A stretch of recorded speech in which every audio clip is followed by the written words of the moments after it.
नवीन पिढी येते किंवा ज्यांचे आता लग्न होतात त्यांनी अशा 5 कुठल्या गोष्टी तुम्हाला असं वाटतं की पाळल्या पाहिजेत कंपल्सरी आणि 5 कुठल्या गोष्टीच्या टाळल्या पाहिजे?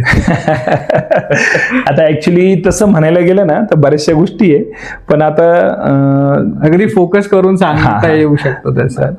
तर जे नवीन जोडपे असतात तर सगळ्यात पहिल्यांदा तर मी त्यांना सांगेल, दादांनो लग्न लवकर योग्य वयात करा. बरोबर. दुसरी गोष्ट असं सांगेल, लग्न झाल्यानंतर खूप वेळ वाया घालू नका, लवकर चान्स घ्या.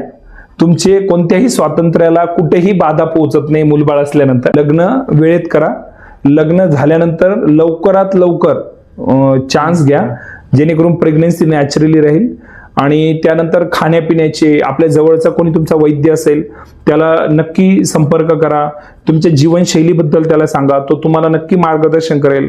तुमच्या झोपण्याची वेळ, तुमच्या खाण्यापिण्याची वेळ हे सर्व तो व्यवस्थित ठरवून देईल. खाण्यापिण्यात कोणत्या गोष्टी असाव्या, कोणत्या गोष्टी नसाव्यात हे तुम्हाला सांगेल. झोपेचं महत्वही तुम्हाला कळून देईल तो, कारण केवळ झोप पूर्ण नीट न झाल्यामुळे किंवा सायकल वेगवेगळ्या, बरेच जणांची शिफ्टिंग वाईज जॉब असतात शिफ्टनुसार, अशा केसेसमध्ये पण आहे ना ऑक्युपेशनल डिसीज खूप जास्त सापडतात. ते व्यवस्थित होईल. आणि बाकी मोबाईल विषय काय म्हणतात? मोबाईलला दूर ठेवा. नवरा बायकोची निम्मे भांडणं मोबाईलमुळेच होतं.